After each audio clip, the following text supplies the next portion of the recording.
সালাম আলাইকুম।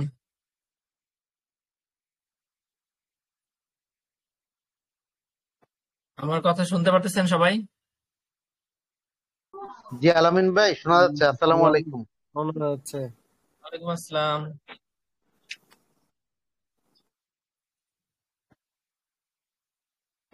ঠিক আছে, আমরা আর অনেক লেট হয়ে গেছে, মানে আমার অন্য একটা ক্লাস ছিল, সেখানে আবার জয়েন হলাম। তারপরে আপনার কিছু একটা কারণে ওইটা ক্লাসটা বাদ দিতে হয়েছে আর কি। তো 9টা থেকে শুরু করার ইচ্ছা ছিল, এদিকে আবার নেটওয়ার্কের খুব প্রবলেম করতেছিল, পরে নেটওয়ার্ক চেঞ্জ করলাম। যাই হোক, আজকে আমাদের পরিসংখ্যান প্রথম ক্লাস। এর আগে পরিসংখ্যান আমরা 2বার শেষ করছি, আর পরীক্ষার সময় একবার শেষ করছি আমাদের অষ্টম ব্যাচের পরীক্ষার আগে। এবং পরীক্ষার আগের সপ্তাহে আমরা এই পরিসংখ্যান মিনিমাম 6-7টা অধ্যায় আমরা কয়েকবার শেষ করছি। সেই সময় যারা ছিলেন তারা দেখছেন একই জিনিস বারবার আমরা রিভাইজ করছি। যাই হোক, পরিসংখ্যানটা তাহলে আমরা পড়তেছি। ইতোমধ্যে আপনারা নবম ব্যাচের যে যারা আছেন তারা পরিসংখ্যান ক্লাস করছেন, আপনাদের অনেক দূর শেষ হয়েছে, যেহেতু ক্লাস শেষ হয়ে গেছে সব। ঠিক আছে, তারপরও আমি পরিসংখ্যান ক্লাসগুলো নিব এমন ভাবে আপনাদের পরীক্ষার জন্য যাতে সহায়ক হয়। অর্থাৎ আমি খুব গভীরে যাব না, মানে স্যারেরা যেরকম লেকচার দিয়ে যান ওইভাবে লেকচার দিব না, আমি আমি বুঝাবো যাতে পরীক্ষায় আপনি লিখতে পারেন। ঠিক আছে, ভিতরে অনেক জটিল জটিল অধ্যায় আছে, যে জিনিসগুলো হয়তো যারা কমার্স ব্যাকগ্রাউন্ডের না অথবা সায়েন্স ব্যাকগ্রাউন্ডের ছিলেন না তাদের জন্য বিষয়গুলো বোঝা। ঠিক আছে, সেই কঠিন বিষয়টাকে আমি যেভাবে সহজ করে আমি একটা কঠিন বিষয়কে নিজের মতন করে বোঝার চেষ্টা করতাম, এবং ওটা যেভাবে বোঝা উচিত সেভাবেও আমি বোঝার চেষ্টা করতাম। সেইভাবে আমি পরিসংখ্যানে আমি 80 মার্কের অ্যান্সারই করছি, এবং আমার কিন্তু কোনো ভয় ছিল না যে আমি কি পারবো লিখবো। ঠিক আছে, তো এই বিষয়টা এরকম ভাবে আপনাদের ভয়টা আমি দূর করার চেষ্টা করব। তো আজকে ক্লাস মূলত দশম ব্যাচের জন্য সাজানো হয়েছে, পাশাপাশি নবম ব্যাচের অনেকে থাকবেন, অনেকেই জয়েন করতে চান, হয়তো টাইমের সাথে পারেন নাই, ভিডিও গুলো দেখবেন, পরবর্তী ক্লাসে থাকবেন, আপনারা একটু ইনভাইট করবেন, সবাইকে বলবেন। ঠিক আছে, তো প্রথম অধ্যায় আমরা পড়বো। প্রথম অধ্যায় থেকে এক সেট প্রশ্ন আসে। ঠিক আছে, প্রথম অধ্যায়ে তেমন অঙ্ক আসে, অঙ্কগুলো খুব সহজ। তা আমরা আমাদের যে ক্লাস রুটিনটা সেটা বোধহয় আপনারা দেখছেন যে সপ্তাহে 3টা ক্লাস হবে। একটা পরিসংখ্যান, পরেরটা বোধহয় বিজনেস অর্গানাইজেশনাল বিহেভিয়ার, তারপরেরটা হচ্ছে বিজনেস কমিউনিকেশন সম্ভবত।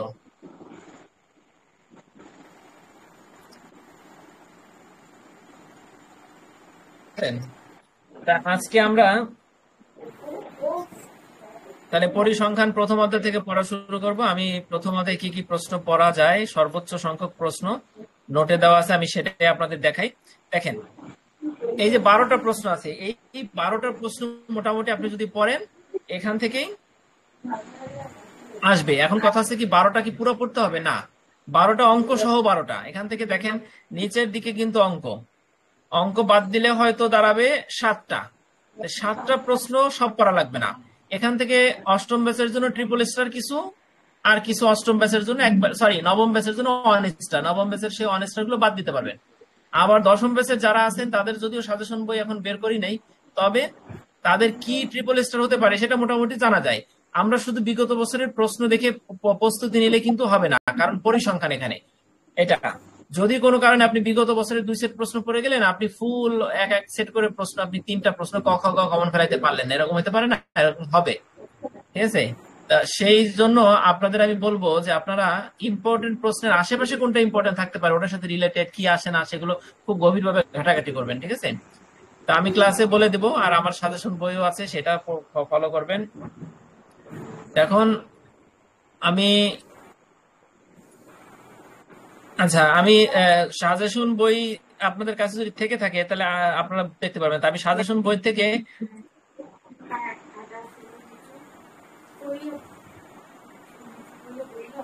আচ্ছা শুনেন, আমি একটা বিষয়ে চিন্তা করছি, সেটা হচ্ছে অষ্টম ব্যাচের জন্য, সরি নবম ব্যাচের জন্য যেগুলো ট্রিপল স্টার, ঠিক আছে, সেইটা আপনারা পড়বেন। পাশাপাশি দশম ব্যাচের জন্য যেগুলো ট্রিপল স্টার, এই ট্রিপল স্টার 2 ব্যাচের জন্য আমি এগুলো আগে প্রথমে পড়াবো। ঠিক আছে, তো আজকে দেখেন এখানে আচ্ছা। 1 নম্বরের যে প্রশ্নগুলো আছে সেটা কি, কতগুলো সংজ্ঞা। এই প্রথম অধ্যায় থেকে যে প্রশ্নটা হয় ক খ গ, তিনটা অংশের দেখবেন প্রথম ক নাম্বারেই দুইটা তিনটা করে সংজ্ঞা থাকে, মার্কস হয় 3। ঠিক আছে, কাজে আপনি বইতে যতগুলো সংজ্ঞা আছে বোধহয় 2 এবং 3 পৃষ্ঠা মিলে সবগুলো আপনি পড়বেন, তার ভিতর দিয়ে মোটামুটি এই কয়টা সংজ্ঞা বেশি ইম্পর্টেন্ট। বুঝতে পারছেন? এখন এই সংজ্ঞাগুলো একেবারে সহজ, কিন্তু যেহেতু আমরা নিজের মতো করে বানাই লিখতে পারবো না, যেমন সম্ভাবনা, সম্ভাবনা বলতে আমরা সবাই বুঝি যে কোনো কিছু ঘটার সম্ভাবনা, ঘটতেও পারে নাও পারে, এটা বুঝি, কিন্তু এটা তো আসলে নিজে বানাইয়ে আপনি লিখতে গেলে যেভাবে লেখাটা হবে পরিসংখ্যানের ভাষায়, গাণিতিক ভাষায় সম্ভাবনা কি সেটাকে আলাদাভাবে লিখতে হবে, কাজে আপনাকে পড়া দরকার। এরপরে দেখেন ঘটনা, ঘটনা মানে তো আমরা বুঝি কিছু বোধহয় ঘটে, সেটা হচ্ছে ঘটনা, কিন্তু এই ঘটনার একটা পরিসংখ্যানের ভাষায় ঘটনাকে কি বলে আপনাকে সেটা লিখতে হবে। ঘটনা আসলে আপনি নিজের মতন করে লিখে দিলেন কিছু একটা বাড়ির পাশে ঘটলো ওইটা হচ্ছে ঘটনা, তা তো হবে না। ঠিক আছে, এরপরে পূরক বা পরিপূরক ঘটনা কি, সম্পূরক ঘটনা কি, এইগুলো তা আমি প্রথম থেকে আপনাদের একটু দেখাই।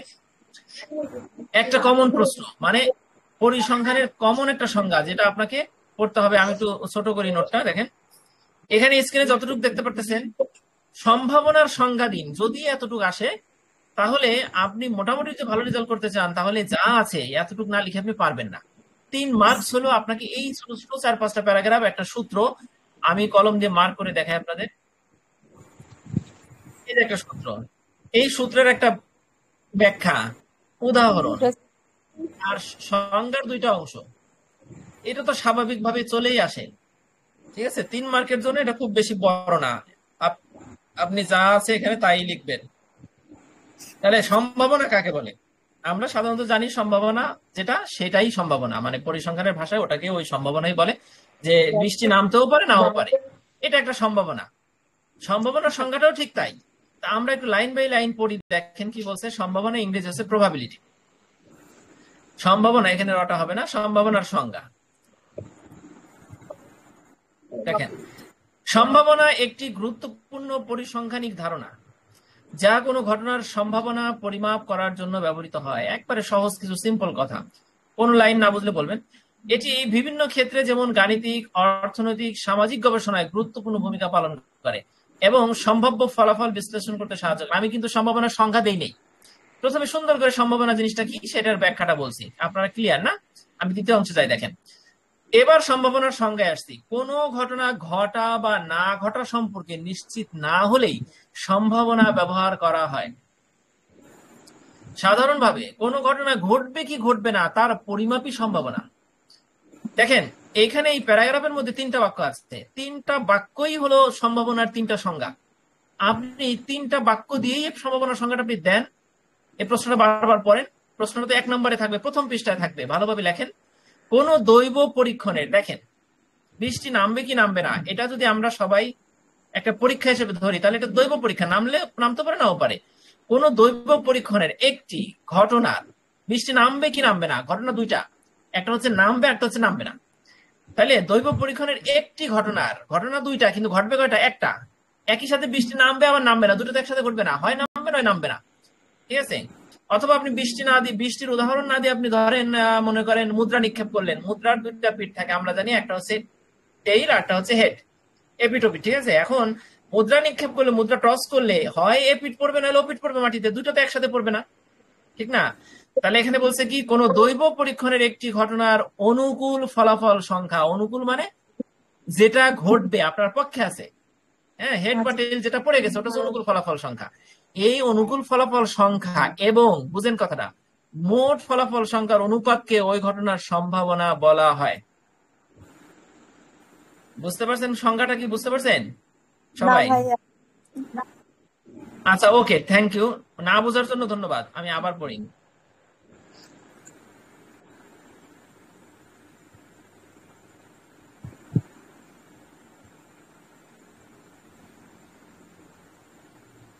আচ্ছা, না আমি কেন না বোঝার জন্য বললাম, মানে এটা তো বোঝা দরকার তাই না? এখন আমরা যদি কেউ চুপ করে থাকি তাহলে কিন্তু হবে না, কারণ সামনে আরো জটিল বিষয় আছে। এই জন্য,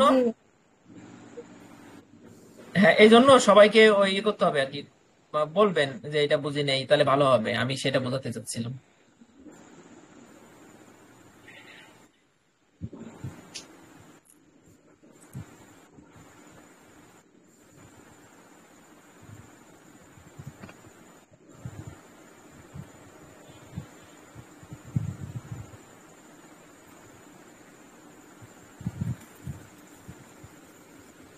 আচ্ছা দেখেন, এখানে প্রথম বাক্যটা কি আছে দেখেন, কোন ঘটনা ঘটা বা না ঘটা সম্পর্কে নিশ্চিত না হলেই সম্ভাবনা ব্যবহার করা হয়। এই বাক্যটা তো ক্লিয়ার। জি। আচ্ছা, হ্যাঁ একটু পরে ফোন দাও, আমি ক্লাস করতেছি তো, একটু পরে ফোন দিচ্ছি তোমাকে, ঠিক আছে? আচ্ছা দেখেন, হ্যাঁ, দ্বিতীয় বাক্যে কি বলছে? ধীরে সাধারণভাবে শোনা কোনো, যাচ্ছে। শোনা যাচ্ছে কথা? না, ধীরে তো ধীরে, শোনা যাওয়ার কথা একেবারে না। ধীরে। এবার শোনা যাচ্ছে ক্লিয়ার? একেবারে ধীরে না? আচ্ছা আচ্ছা, সবাই কি শুনতে পাচ্ছেন? সবাই কি ধীরে শুনতে পাচ্ছেন বলেন? না, ঠিকই না, শুনতে পাচ্ছি। ক্লিয়ার শুনতে পাচ্ছি, ক্লিয়ার।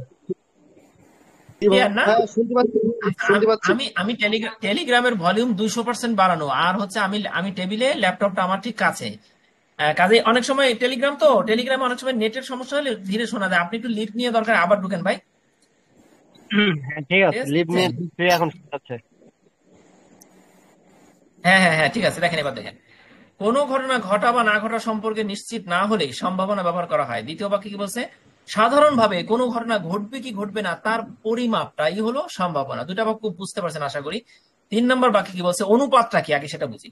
অনুপাত হচ্ছে, দেখেন এই যে অনুপাত, এটা কি অনুপাত, অর্থাৎ লব এবং হরের যে উপর নিচ যেটা, সেটাই হচ্ছে অনুপাত। বুঝতে পারছেন? জি।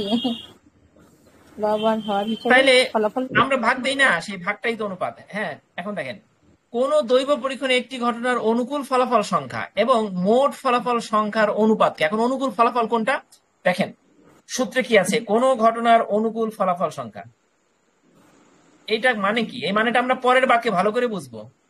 অনুকূল মানে হচ্ছে, ধরেন আপনি মুদ্রা নিক্ষেপ করলেন, এখন ঘটনা ঘটবে কয়টা? একটা, মানে মুদ্রার হয়তো হেড পড়বে মাটিতে, উপরের দিকে থাকবে।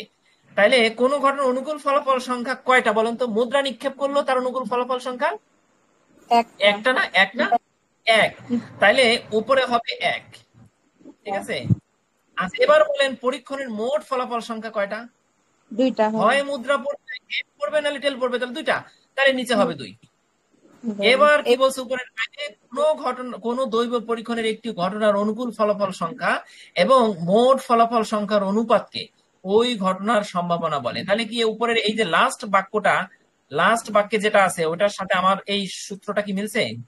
এবার মিলছে, হ্যাঁ বুঝতে পারছি। হ্যাঁ, থ্যাংক ইউ। এইভাবে আমরা মনোযোগ দিলে, প্রশ্ন করলে আমরা বুঝতে পারবো। কারণ এটা হচ্ছে পরিসংখ্যানের সবচেয়ে সহজ বিষয়টা হচ্ছে এই যেটা বললাম এইটা।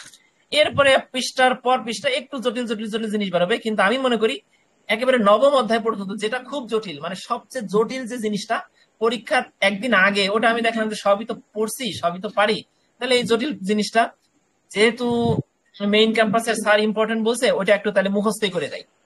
তাহলে আমি মুখস্থ করব কিভাবে? পুরোপুরি বোঝা সম্ভব না, কারণ আমরা সম্ভাবনাটা পুরোপুরি বুঝছি, কিন্তু এমন জিনিস আছে যেটা আপনি প্র্যাকটিক্যালি আপনার, যদি আমি ওই কি বলবো, মানে কেমিক্যাল দিয়ে বিস্ফোরণ ঘটাইয়া পরীক্ষা নিরীক্ষা করে যদি আপনার দেখাই, তাহলে আপনি বলবেন হ্যাঁ এটা সঠিক। কিন্তু এই আমার এই টেক্সট দেখে, এই কথা শুনে আপনি বুঝবেন না, আমি বুঝবো না, স্যারও বোঝেন না, ঠিক আছে? অথচ আমরা এটা পড়তে, আমাদের পড়া লাগতেছে। এখন ওই জিনিসটা কি করবেন আপনি? মুখস্থ করলেন, কিন্তু মুখস্থ করার পেছনেও কিন্তু একটা জিনিস থাকে, সেটা কি জানেন? একবার চাইনিজ ভাষা মুখস্থ করলেন, কিভাবে লিখতে হয় সেটা শিখলেন, কোন দিকে কোন দাগটা দিবেন সেটা শিখলেন, কিন্তু ওটাও শিখবেন, মানে বুঝে মুখস্থ করবেন, মানে না বোঝা জিনিসটাকেও বুঝবেন। কিভাবে বুঝবেন? সেই ফর্মুলাটা আমি শিখাই দিব, ঠিক আছে? সেই জন্য আপনারা একটু মনোযোগ দিবেন এবং রেগুলার থাকবেন, ধৈর্য ধরবেন। এবার দেখেন, এই পর্যন্ত যদি বুঝে থাকেন তাহলে এইটুক দেখেন, যদি কোনো ঘটনা এ হয়, ঘটনা আমরা তো বীজগণিতে বা গণিতে আমরা বিভিন্ন ঘটনাকে, বিভিন্ন জিনিসকে ধরি না, যে ধরি এক্স সমান ছাত্র, ওয়াই সমান ছাত্রী, এভাবে তো আমরা ধরি। এখন কোন ঘটনা এ, আমরা একটা ঘটনার নাম দিলাম, ঘটনাটা হচ্ছে এ, মানে বৃষ্টি আসা বা মুদ্রা নিক্ষেপ, এই যে হচ্ছে ঘটনা, তাই ঘটনাকে মুদ্রা নিক্ষেপে বৃষ্টি আসে না বলে আমরা এ বললাম। এখন এ ঘটনার মোট ফলাফল সংখ্যা এন, এ ঘটনার মোট ফলাফল সংখ্যা কত? এন।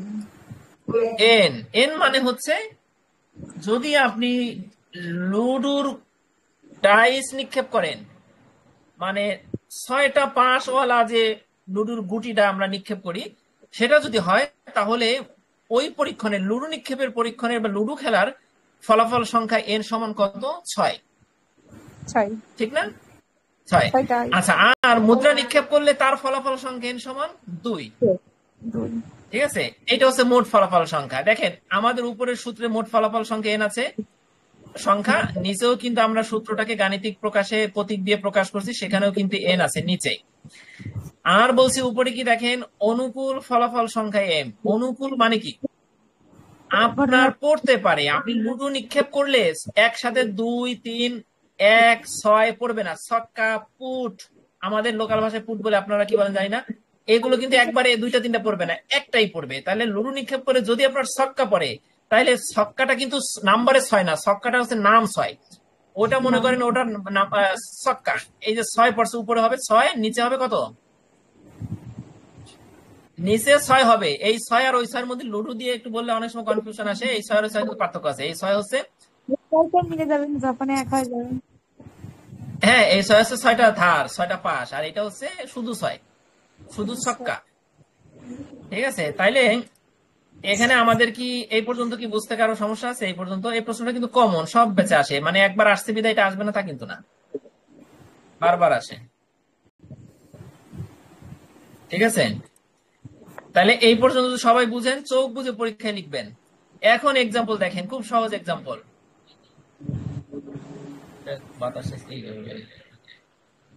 দেখেন উদাহরণটা দেখেন, কোন একটি নিরপেক্ষ মুদ্রা নিক্ষেপে, নিরপেক্ষ মুদ্রা মানে মুদ্রা যিনি নিক্ষেপ করবেন তিনি কোনো পক্ষ নিবেন না, হাতে কোনো প্রকার প্র্যাকটিস করবেন না যে মুদ্রাটা হেডই পড়বে, এরকম না করে যে খেলার মাঠে যেরকম মুদ্রা নিক্ষেপ করে ওরকম ভাবে যদি নিরপেক্ষ ব্যক্তি নিরপেক্ষ ভাবে মুদ্রা নিক্ষেপ করেন, তাহলে সেখানে মাথা ওঠার সম্ভাবনা কত? যারা একেবারে নতুন পরিসংখ্যান পড়ছেন বা এইগুলো এই প্রতীকগুলো ভুলে গেছেন, অনেকে আছেন মোস্ট সিনিয়র, ঠিক আছে, যদিও অনেকে আমি যা দেখছি যে 99 ভাগ থেকে 99.99% খুবই মেধাবী, কারণ সবাই খুব ভালো চাকরি বাকরি করেন, কিন্তু অনেক আগে পড়াশোনা ছাড়ছেন। কাজেই আমি তাদের জন্য সূক্ষ্মাতি সূক্ষ্ম জিনিসগুলোকে আমি যেভাবে বুঝি ঘাটাঘাটি করে সেটাকে সেইভাবে সহজভাবে বলার চেষ্টা করি। যারা খুব সহজে বুঝে ফেলতেছেন তারা বিরক্ত হবেন না। এখানে দেখেন প্রবাবিলিটি, পি তে প্রবাবিলিটি মানে সম্ভাবনা, আমরা কিন্তু উপরে পড়ছি সম্ভাবনার ইংরেজি প্রবাবিলিটি, পি। প্রবাবিলিটি অফ এইস মানে হলো এইস ওঠার সম্ভাবনা, বুঝতে পারছেন?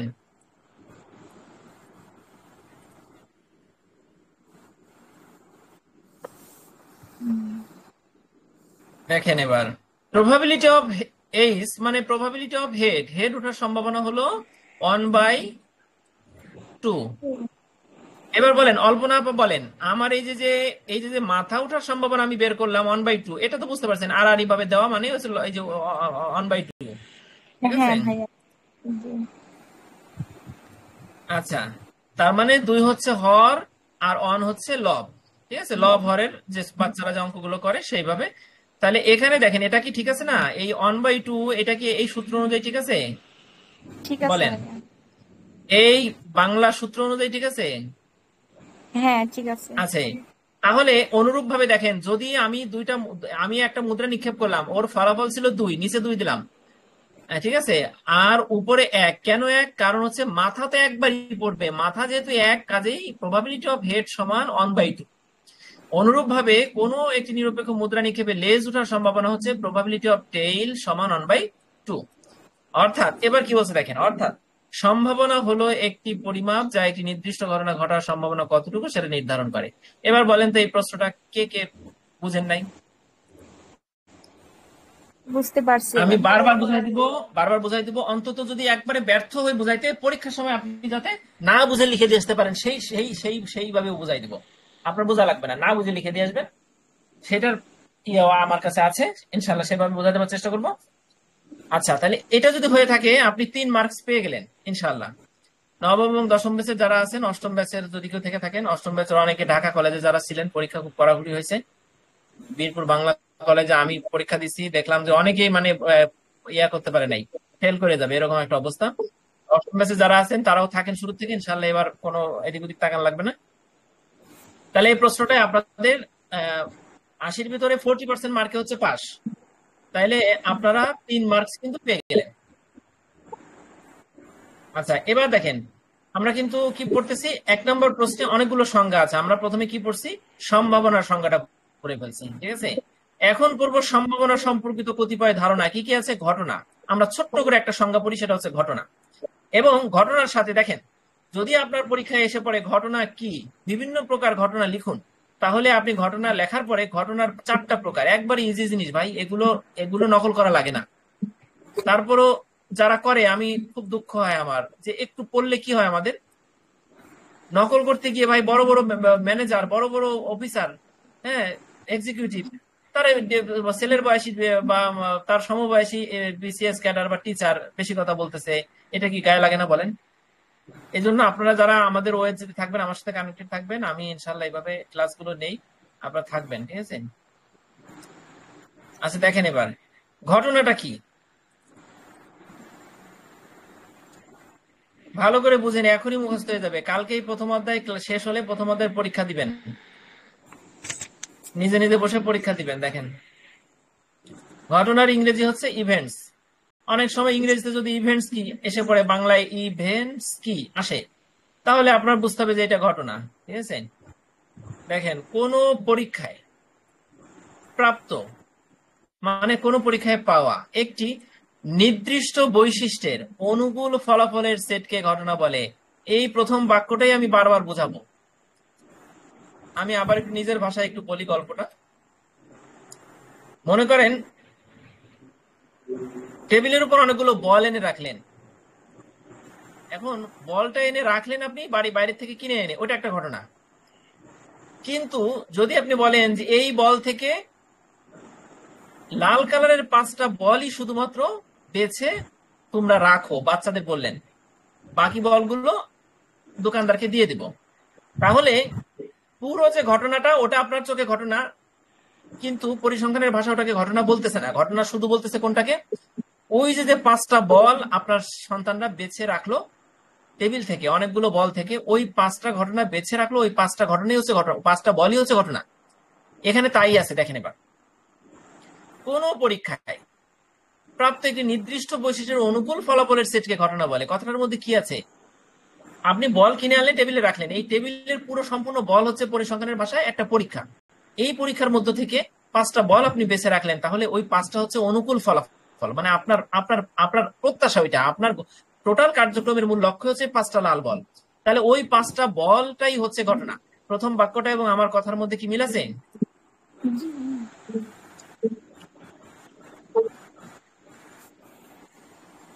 আচ্ছা দেখেন এবার, অর্থাৎ নমুনা ক্ষেত্রের উপসেটকে ঘটনা বলে।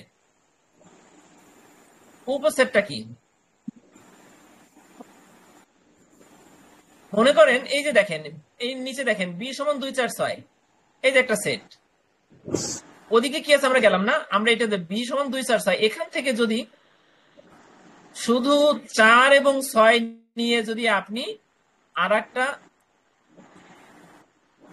একটা সেট করেন, তাহলে এই বি এর উপসেট হলো 4 এবং 6, ঠিক আছে। তার মানে মূল সেট থেকে যেটা আসতেছে, এখানে কথাটা আবার বোঝেন। দেখেন, নমুনা ক্ষেত্রের উপসেটকে ঘটনা বলে যেখানে এক বা একাধিক ফলাফল অন্তর্ভুক্ত থাকতে পারে। তার মানে টেবিলের মধ্যে অনেকগুলো বল আছে, অনেক বলের মধ্যে লাল সবুজ বল থাকে, ঠিক আছে। ওই সবুজ বলগুলো একটা ঘটনা, লাল বলগুলো একটা ঘটনা। আপনি অনেকগুলো বল থেকে শুধুমাত্র লাল বলগুলো নিয়ে নিলেন, তাহলে লাল বলটা হচ্ছে পুরো টেবিলের ফলাফলের, টেবিলের যে বলগুলো আছে তার উপসেট, লালগুলো, এবং লালগুলোটাই হচ্ছে ঘটনা, মানে আপনার প্রত্যাশিত জিনিস। এখন তৃতীয় লাইনে কি বলছে, একে সংক্ষেপে ইংরেজি বড় অক্ষর ABCD দ্বারা প্রকাশ করা হয়। এটি একটি গাণিতিক ধারণা যা একটি পরীক্ষায় ঘটতে পারে এমন সমস্ত, ভালো করে এই কথাটা বুঝেন, ওই যে টেবিলের উপর অনেকগুলো বল এনে রাখলাম, তার মানে আমি আমার সন্তানরা যে বলগুলো বেছে নেবে, লাল না নিয়ে নীলও তো নিতে পারতো, তার মানে পরীক্ষায় ঘটতে পারে এমন সমস্ত ফলাফল, টেবিলের 100 বল, এই ফলাফলের একটি সুনির্দিষ্ট সমষ্টির প্রতিনিধিত্ব করে। এই ফলাফলের একটা সুনির্দিষ্ট অংশের প্রতিনিধিত্ব করবে কি? ঘটনা। ঘটনাটা হচ্ছে এই সমস্ত ফলাফলের একটা সুনির্দিষ্ট অংশ, ঠিক আছে, তার প্রতিনিধিত্ব করবে এই ঘটনাটা, এই সংজ্ঞাটা। ওকে, আপনারা কি ঘটনা কাকে বলে বুঝতে পারছেন? জি এখন ভাইয়া। এখানে যে বাক্যগুলো আছে একটু বারবার পড়তে হবে। থ্যাংক ইউ, তাহলে বুঝতে পারবেন। এবার আমরা চলে যাই ঘটনা বিভিন্ন প্রকার। ভিতরে আরো জটিল জটিল বিষয় আছে, সেগুলো এর থেকেও সহজ হবে। ঠিক আছে, এবং প্রত্যেকটা বিষয় খুব ছোট করে, সংক্ষিপ্ত করে, সহজ করে আপনাদের সামনে উপস্থাপন করব ইনশাআল্লাহ। দেখেন এবার, ঘটনা বিভিন্ন প্রকার, যেমন সরল ঘটনা, যৌগিক ঘটনা, নিশ্চিত এবং অনিশ্চিত ঘটনা। সরল মানে তো আমরা বুঝি যে ঘটনা একেবারে সোজা সাপটা ভাবে ঘটতেছে, সেটা সরল ঘটনা। যৌগিক ঘটনা, যৌগিক মানে কি? আমরা জানি যৌগিক মানে হচ্ছে অনেক কিছু, অনেক জিনিস, যেমন চিনি এবং লবণ পানি মিলাই যদি আপনি একটা শরবত বানান, তাহলে সেটা কিন্তু সরল শরবত হলো না, সেটা কি শরবত হয়ে গেল? যৌগিক শরবত হয়ে গেল। মানে এর ভিতরে অনেক কিছু আছে, ঠিক না? হ্যাঁ। আচ্ছা, আর নিশ্চিত ঘটনা মানে যেটা ঘটবে, যেমন কালকে সকালে সূর্য উঠবে, তবে নাও তো উঠতে পারে কিয়ামত হয়ে গেলে, সেটা ওই প্রেক্ষাপটে অনিশ্চিত, তবে সাধারণভাবে নিশ্চিত উঠবে। আর অনিশ্চিত ঘটনা কি? কালকে উঠতেও পারে নাও পারে, যদি না ওঠে তাহলে তো কিয়ামত। তার মানে, বা মেঘের কারণে সূর্য দেখা যাচ্ছে না, সেটাও না ওঠা, তাহলে অনিশ্চিত ঘটনা কি? কালকে সূর্য উঠতেও পারে নাও পারে, এটা অনিশ্চিত ঘটনা। ঠিক আছে, তার মানে আপনি চারটা কিন্তু বুঝলেন সহজভাবে। এবার আমরা ওইভাবেই পড়বো পরিসংখ্যানের ভাষা এখানে কি আছে, এবং একটা এক্সাম্পল দিব আমরা দুইটা বাক্যে। দেখেন, সরল ঘটনা বা সিম্পল ইভেন্টস, যদি কোনো ঘটনা একটি নমুনা বিন্দু নিয়ে গঠিত হয়, একটি নমুনা বিন্দু নিয়ে, তাহলে ওই ঘটনাকে সরল ঘটনা বলে। আমরা এবার একটু দেখি তাহলে এক্সাম্পল কি। আমরা যারা 9-10 সেটের অঙ্ক করছি, সবাই তো করছি, একটু মনে করেন। থার্ড ব্র্যাকেট দিয়ে আমরা ভিতরে 1 2 3 এ বি সি আলিফ বা ক খ যাই দেয় না কেন, সেগুলো কিন্তু সেট। সেট মানে কি? সেট মানে হচ্ছে, সেট মানে তো আমরা বুঝি যে একটা সেট মানে হচ্ছে ওর ভিতরে অনেকগুলো উপাদান থাকে, একটা অনেকগুলো উপাদানের একটা, সেটা হচ্ছে একটা সেট। একটা কোইটার মধ্যে অনেকগুলো ছোট ছোট মার্বেল রাখেন, তাহলে ওটা একটা সেট। তাহলে এ সেটের উপাদান হচ্ছে এইচ, বি সেটের উপাদান হচ্ছে এইচ, সি সেটের উপাদান হচ্ছে 1। এখন আপনি বলবেন আমাকে, ভাই সরল ঘটনা বললেন, আপনি সংজ্ঞার মধ্যে বললেন যে একটি নমুনা বিন্দু নিয়ে গঠিত হবে, তাহলে এখানে কেন দুইটা নমুনা বিন্দু আছে? দেখেন, দুইটা নমুনা বিন্দু আছে, কিন্তু একই বিন্দু তো এইচ, এখানে তো এইচ আর কে নাই। তার মানে আপনি সরল ঘটনার নমুনা বিন্দুর উদাহরণ দিবেন এ সমান এইচ, কখনো দিবেন এ সমান 1, এ সমান ক, এ সমান খ দিবেন। আবার যদি আপনি লেখেন এ সমান ক ক, এ সমান সি সি, তাও কিন্তু হবে, কারণ সি সি একই জিনিস, একই উপাদান, একই প্রতীক। ঠিক আছে, কাজেই সরল ঘটনা বুঝতে পারছেন। এবার দেখেন যৌগিক ঘটনা কি বলছে। যদি কোনো ঘটনা একাধিক নমুনা বিন্দু নিয়ে গঠিত হয়, তাহলে ওই ঘটনাকে যৌগিক ঘটনা বলে। যেমন এ সমান এইচ টি টি, এখানে শুধু এইচ থাকলে কিন্তু সেটা সরল হতো, যেহেতু টিটিও আছে তার মানে এটা যৌগিক। এখানে সেকেন্ড ব্র্যাকেট দিবেন, হ্যাঁ সেকেন্ড ব্র্যাকেট হবে। ভি সমান 2 4 6, যদি 2 4 6, বুঝতে পারছেন, আলাদা আলাদা প্রতীক, আলাদা আলাদা সংখ্যা। তাহলে যৌগিক ঘটনা এবং সরল ঘটনা বুঝতে পারলেন। এবার আমরা যদি দেখি নিশ্চিত ঘটনা কি। কোন পরীক্ষায় একটি ঘটনা ঘটার সম্ভাবনা, আমি একটু মুছে দিই, এখানে দেখেন, কোন পরীক্ষায়, ভালো করে বুঝেন, একটি ঘটনা ঘটার সম্ভাবনা 1 হলে, এক এক এক মানে কি? এক বলতে আমরা দুটা জিনিস বুঝি। যেমন আমরা যদি বলি আমার 1 বিঘা জমি আছে, তাহলে এক বলতে নির্দিষ্ট করে একটা পরিমাণকে বোঝাচ্ছে। আর যদি বলি আমার বাবার যে সম্পত্তি আছে সেটা আমি একাই পাচ্ছি, তার মানে আপনার বাবার টোটাল সম্পত্তি হচ্ছে ইউনিট 1, এক। ওই এক কিন্তু 1 টাকা না, বা নিছক একটা একটা সংখ্যা না, ওটা কিন্তু সম্পূর্ণ সম্পত্তির একটা অংশকে বোঝাচ্ছে, যেটা আপনি সব একাই পাচ্ছেন। ঠিক আছে, তার মানে এখানে বলছে কি, দেখেন কোন পরীক্ষায় একটি ঘটনা ঘটার সম্ভাবনা 1 হলে, মানে ঘটনাটি ঘটবে সেই, যেমন মুদ্রা নিক্ষেপ করলেন, ওখানে হেড এবং টেইল দুইটার যে কোনো একটা ঘটবে, ওই ঘটনা অবশ্যই তো ঘটবে। মুদ্রা নিক্ষেপ করলেন, কোনো না কোনো একটা ফল আসবে। ঠিক আছে, তার মানে কোন একটি পরীক্ষায় যদি এরকম থাকে যে সম্ভাবনা ঘটনাটা নিশ্চিতভাবে ঘটবে, মানে যদি হেড বা টেইল কোনটা উঠবে এরকম মানে এখানে একটা বিষয়, যেমন হেড বা টেইল যে কোনো একটা উঠবেই, আপনি এরকম বলতে পারেন না যে কোনোটাই উঠবে না। যেহেতু একটা উঠবে, কাজে এটা একটা নিশ্চিত ঘটনা, যেন কিছু কিছু পড়বে। তবে এই টেইল এবং হেডের ভিতরে যদি আপনি বলেন যে হেডই উঠবে, টেইল উঠবে না, তাহলে কিন্তু সেটা ভুল। ওটা তখন অনিশ্চিত ঘটনা, উঠতেও পারে নাও পারে। আমার প্রেক্ষাপটটা কি বুঝতে পারছেন কথা? জি ভাই। আচ্ছা, এবার দেখেন, কোন পরীক্ষায় একটি ঘটনা ঘটার সম্ভাবনা এক হলে ঘটনাটি নিশ্চিত ভাবে ঘটবে, আপনি এক কথাটা বাদ দিল এভাবে লিখতে পারবেন না। কোন পরীক্ষায় একটি ঘটনা ঘটার সম্ভাবনা একবারে নিশ্চিত ভাবে ঘটবে এরকম হইলেই তাকে নিশ্চিত ঘটনা বলে, এটা হলে তাহলে বাংলা কথা হয়ে গেল। এটাকে পরিসংখ্যানের ভাষায় লিখতে হলে আপনাকে এই শব্দ দুটো লিখতে হবে। কোন একটি পরীক্ষায় একটি ঘটনা ঘটার সম্ভাবনা এক হলে ঘটনা নিশ্চিত ভাবে ঘটবে, ফলে তাকে নিশ্চিত ঘটনা বলে, সার্টেন শিওর ইভেন্ট। আর অনিশ্চিত ঘটনা হচ্ছে আনসার্টেন ইভেন্ট। কোন পরীক্ষায় ঘটনা ঘটতেও পারে বা নাও ঘটতে পারে, এরূপ ঘটনাকে অনিশ্চিত ঘটনা বলে। ঠিক আছে, তাহলে বুঝতে পারছেন? এবার দেখেন, অনেক, যেহেতু এটা কিন্তু অনেক বড় প্রশ্ন না, এটা হচ্ছে অনেকগুলো সংজ্ঞা, এখান থেকে একটা সংজ্ঞা আসবে বা দুইটাও আসে অনেক সময়। ঠিক আছে, তাহলে আমরা আজকে সম্ভাবনার সংজ্ঞা পড়লাম এবং ঘটনা কাকে বলে ঘটনার প্রকার ভেদ করলাম। ঠিক আছে, আজকে বাজে হচ্ছে 9:50। তা আমি আর একটা ছোট্ট একটা প্রশ্ন, এটা পড়াতে গেলে মোটামুটি যেভাবে বোঝাচ্ছি তাতে অনেক সময় লেগে যাবে, যদিও এটা একবারে সহজ ইজি। তাহলে আমি আর বাড়াচ্ছি না, আমার কারণ 10টায় আবার সেকেন্ড সেমিস্টারের ক্লাস আছে। ঠিক আছে, একটু রেস্ট নিয়ে আবার সেকেন্ড সেমিস্টার পড়াবো। তবে আপনাদের আমি একটু দেখাই, আপনারা পরিসংখ্যান অনেক ভয়, আমাকে অনেকে বলতেছেন যে ভাই পরিসংখ্যান একটু পড়ান, নবম ব্যাচে অনেকে বলছে পরিসংখ্যান একটু শুরু করেন, পরিসংখ্যানে ভয় লাগে। কিন্তু পরিসংখ্যান তো একবারে মানে সহজ। আপনার একটা জিনিস বলি আপনাকে, দেখেন এই জিনিস অনিশ্চিত ঘটনার পার্থক্য, এভাবে সহকারে পার্থক্য লিখবেন। একটা জিনিস বলি, সেটা হচ্ছে দেখেন, আপনি মৌলিক ব্যবস্থাপনার কথা ধরেন, সেখানে মৌলিক ব্যবস্থাপনা মৌলিক জিনিস ব্যবস্থাপনার একবারে সহজ বিভিন্ন কথা জিনিস, মনে করেন এমবিএ এর মৌলিক কথা। সেই মৌলিক ব্যবস্থাপনার প্রথম পরীক্ষায় ভাই, মানে কি বলবো, অনেক স্টুডেন্ট অনেক ভাই বোন আছেন যারা পরীক্ষা দিয়ে মৌলিক ব্যবস্থাপনায় কিছু একটা প্রশ্ন, দুইটা প্রশ্ন লিখতে পারে নাই, মানে 5 সেটের 2 সেট প্রশ্ন লিখতে পারে নাই। না লিখে তারা ওই দিন বোধহয় কোনো মতে বসেছিল, ওই দিন যে চলে গেল আর তাদের দেখা জীবনে পাই নাই, তারা আর আসে নাই, তারা এমবিএ আর করবে না। অথচ কিন্তু তারা 2 সেমিস্টার টাকা জমা দিছে।